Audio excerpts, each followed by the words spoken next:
people have no energy? Because mental diarrhea. You eat bad food and then try to stop diarrhea, it's not going to work. This much you do. Tonight before you go to bed, keep it down and go to bed.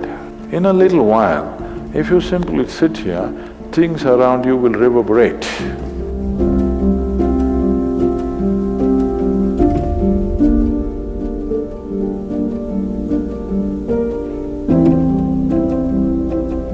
Is it possible to do it without using specific mudras, whatever? Yes. These are all small help, little assistance. You don't see a Shiva or a Krishna holding mudra and sitting like this, simply intense. Nor will you ever see me sitting like this. No, you will not see me practicing Shambhavi or this or that. If I just close my eyes for 20 seconds, I'm done. I'm ready for the day. So, this is all good help. But is it the only way to do it? No. You can simply sit. If you learn to simply sit, you will become tremendously intense. Right now, your energy is simply expended by doing unnecessary, endless activity. When you have so much mental diarrhea, how can you have energy? Suppose you have diarrhea, do you see how weak you feel? Yes or no? Right now this mental diarrhea, that's why people have no energy. They want to just eat and sleep all the time because mental diarrhea is very exhausting. If you have physical diarrhea, you know how exhausting it is. Yes? This is also equally exhausting.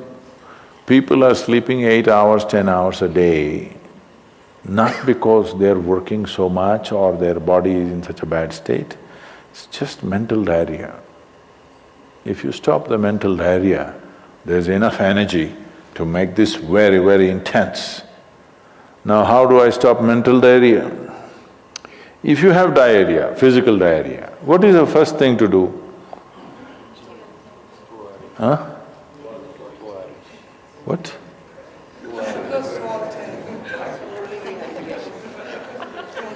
Yes, run to the toilet, I know that.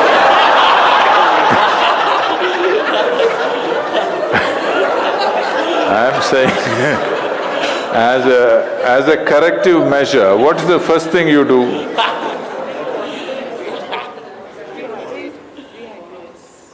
No, as a corrective measure, what is the first thing you do? First thing is stop eating, right?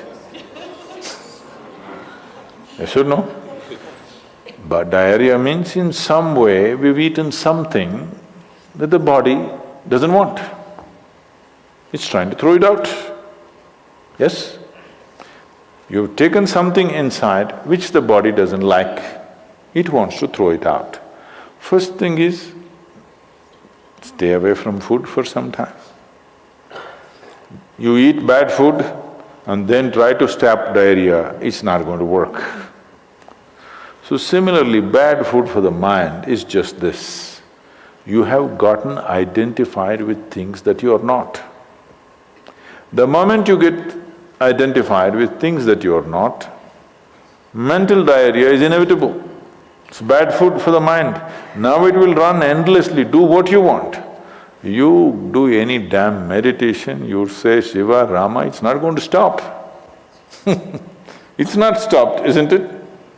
Because bad food is being eaten every day, you're getting identified with more and more things and you want to stop your mind, you do whatever kind of circus, it is not going to stop. If you disidentify with everything, if you understand what is you and what is not you, if you keep a little distance from that, mind will become still. If you want, you can use it. otherwise you can keep it. Now my hand is there, if I want I can move it, otherwise I can keep it. This is a useful hand. Suppose it starts jumping like this. You clearly know there is some kind of an ailment, isn't it? Yes or no? So if hand is jumping, you know it's an ailment. If mind is jumping, is it an ailment or no?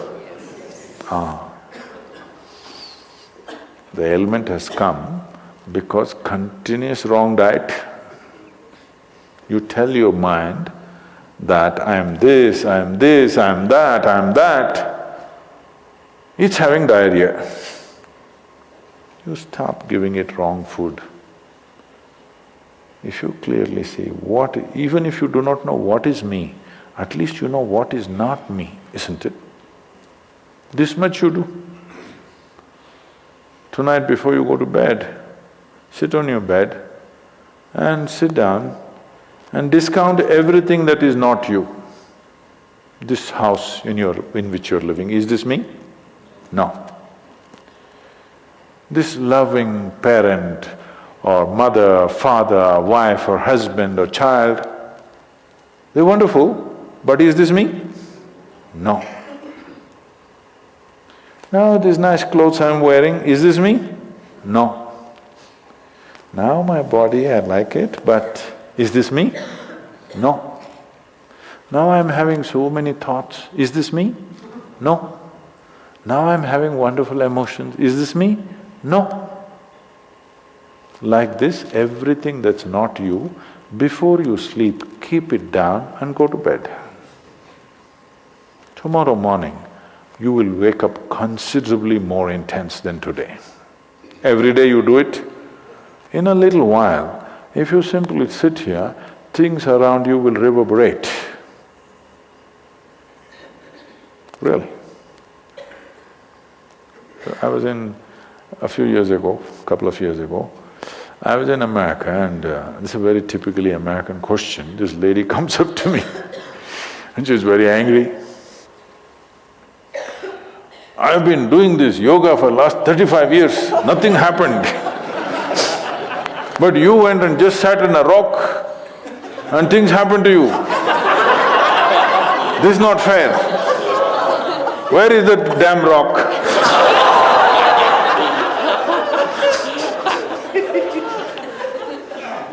She thinks it's the rock which did it.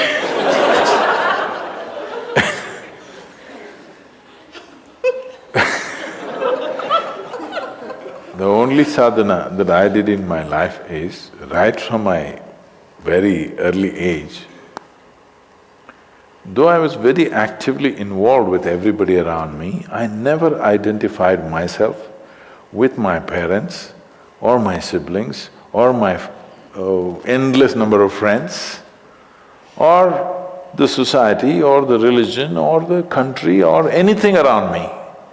Never identified. Not that I was not involved, I was very involved, very active. Even today I'm very active and involved, but not identified. If you don't identify with anything, there is enough energy in this to become intense. See, I want you to understand, your life energy right now in this body, how many things it's doing here as you're sitting here? Hello, do you know the complexity of activity it is doing? Every cell in the body, your liver, your kidney, your damn spleen and all kinds of stupid things that we cannot even figure even today. Yes? Just see as you sit here, how many things this energy is doing. Obviously it must be intense to do all this. You are not able to experience it because of diarrhea. When you have diarrhea, that's how you feel, isn't it? Yes or no? So that's how it is. Stop the diarrhea. Stop eating bad food, diarrhea will stop. Once diarrhea stops, there's enough energy in this to sit here and reverberate in a very intense way.